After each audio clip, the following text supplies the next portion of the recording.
20वां दिन। जीवन का मार्गदर्शन कैसे करें। हमारी कार के दोनों ओर बहुत खरोंचें थी। उनमें से बहुतों के लिए मैं स्वयं जिम्मेदार हूं, हालांकि मेरी याद इस विषय में सरलता से अस्थायी है।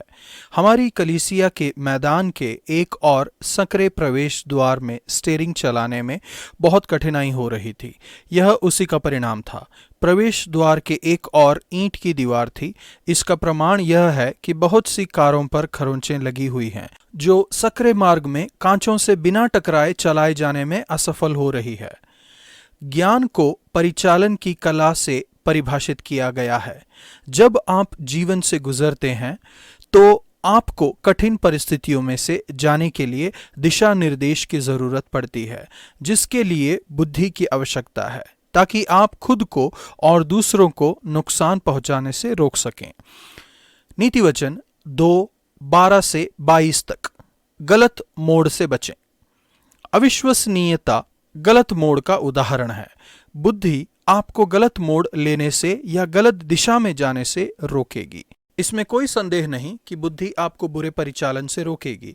यह आपको उस मार्ग पर जाने से रोकेगी जो कहीं नहीं जाता, बल्कि अस्थिर भूल भुलैया के चक्कर लगाता है और जिसका अंत बुरा होता है। बुराई बहुत जल्दी आकर्षित करती है, लेकिन वह बहुत ही हठीली होती है और अंधकार की ओर अगुवाई करती है।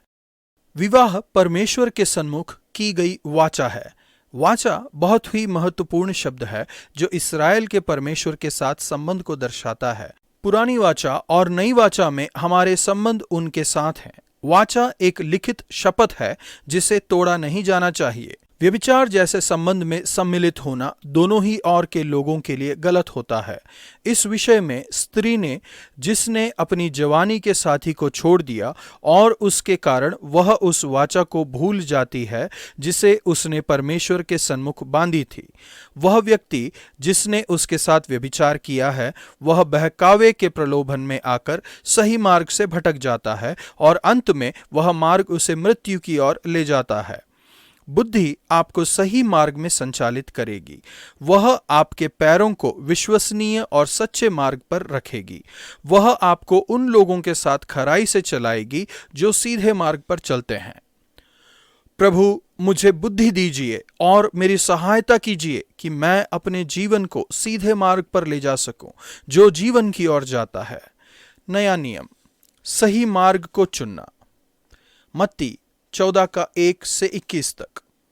आपके जीवन का कठिन समय आपको गलत दिशा की ओर ले जा सकता है, लेकिन यदि आप सही मार्ग पर बने रहें तो यह आपको अधिक सहानुभूति और बुद्धि की ओर ले जाएगा। नीति वचन की पुस्तक हमारे सन्मुख बुद्धि के मार्ग और दुष्टता के मार्ग के बीच चुनाव करने को कहती है। यहाँ हम पढ़ते हैं कि दोनों मार्गों को व्यवहार में लाने से उसी तरह नजर आते हैं जैसे यीशु और हेरोदेस के जीवन में। नंबर 1, दुष्टता का मार्ग। शासक हेरोदेस एक प्राधान्य के विरुद्ध था। यह वह व्यक्ति था जिसने यीशु को उनकी मृत्यु के कुछ समय पहले अस्वीकार किया था, जब पिलातुस ने यीशु को हेरोदेस के पास भेजा।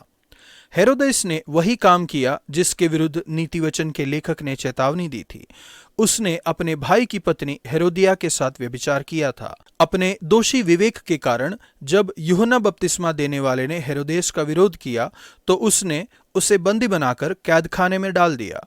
हेरोदेस का जीवन उसकी संतुष्टि के चारों ओर घूमता हुआ प्रतीत हो रहा था।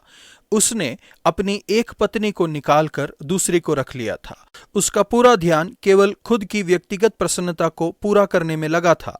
इसी कारण वह अन्य लोगों के दुख का कारण बना, जैसे कि उसके भाई फिलिप्पी के लिए। जब आपकी व्यक्तिगत प्रसन्नता अन्य लोगों की जरूरतों से बढ़ जाए, तब सावधान रहें।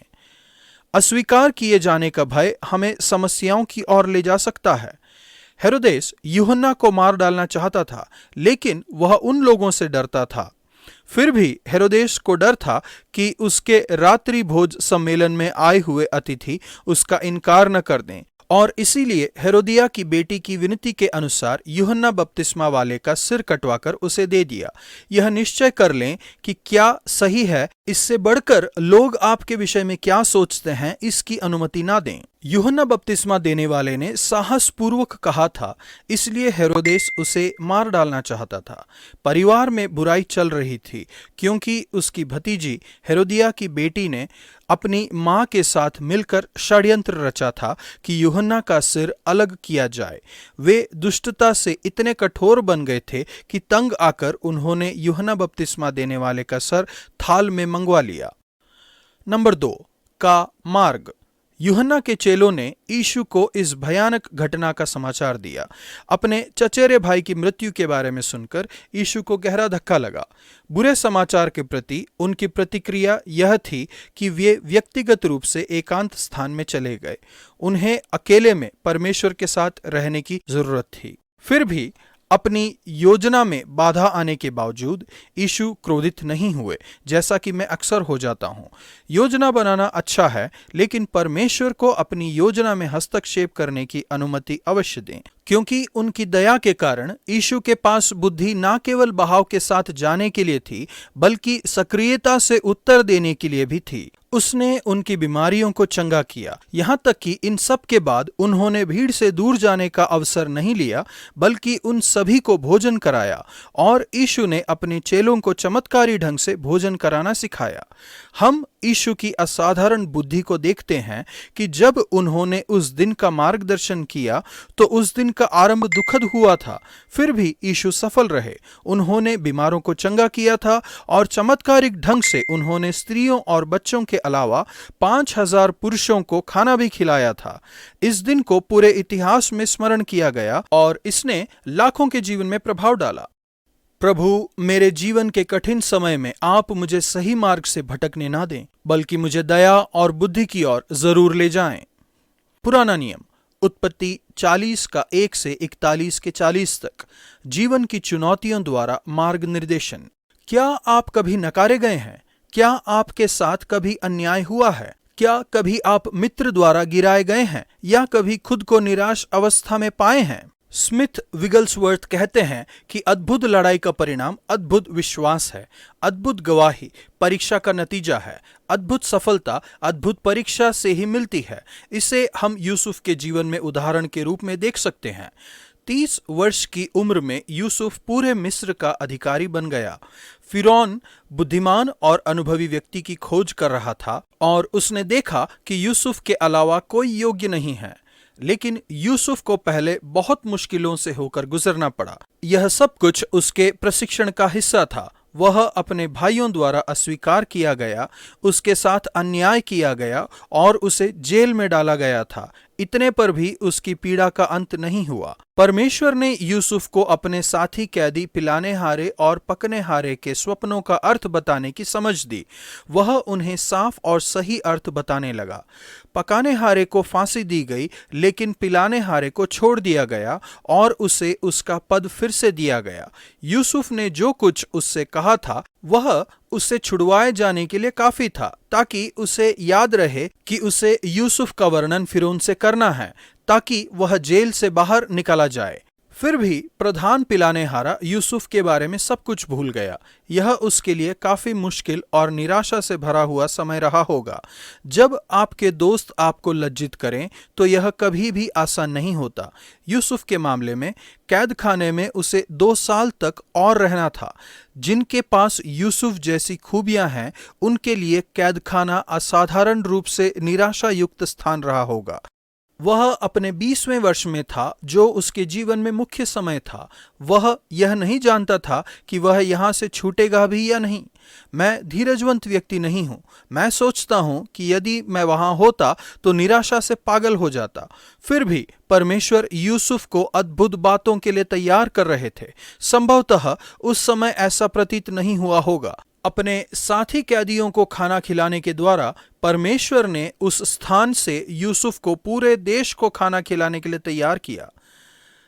अंत में जब फिरौन ने स्वप्न देखा जिसका वह अर्थ नहीं बता पा रहा था, तब पिलानेहारे ने कहा, आज मुझे अपना दोष स्मरण आया है।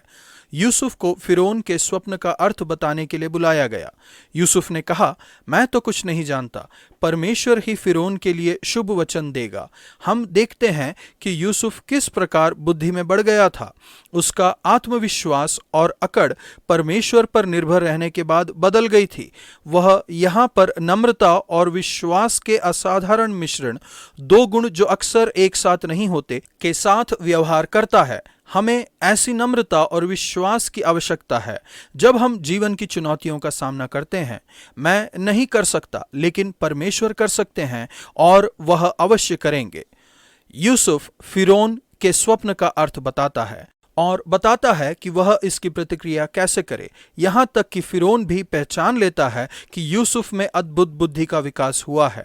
वह अपने अधिकारियों से कहता है कि क्या हमको ऐसा पुरुष जैसा यह है जिसमें परमेश्वर का आत्मा रहता है मिल सकता है, क्योंकि उसने पहचान लिया कि यूसुफ जैसा कुशल बुद्धि वाला और ज्ञानी व्यक्ति कोई नहीं है। फिरौन उसे संपूर्ण देश का अधिकारी बनाता है। आपके सारे संकट, परीक्षा और क्लेश में परमेश्वर आपको तैयार कर रहे हैं। यूसुफ का बुद्धि में विकास हुआ। परिणाम स्वरूप उसने एक योजना बनाई जिसके द्वारा लोग आर्थिक मंदी और गड़बड़ी में मार्गदर्शन पा सकें। हम में से बहुत से लोग इस समय सभी प्रकार की आर्थिक समस्याओं का सामना कर रहे हैं। परमेश्वर की सहायता और बुद्धि हर समय हमारी परिस्थितियों को नहीं बदलती, लेकिन आपके संघर्ष में ये आपका मार्गदर्शन करेंगे। प्रभु, मैं आपका धन्यवाद करता हूं कि आप मेरे जीवन के कठिन समय का उपयोग करते हैं। मेरी सहायता कीजिए कि मैं बुद्धि में बढ़ूं, आप में निडर रहूं और जीवन की चुनौतियों में मार्गदर्शित रह सकूं।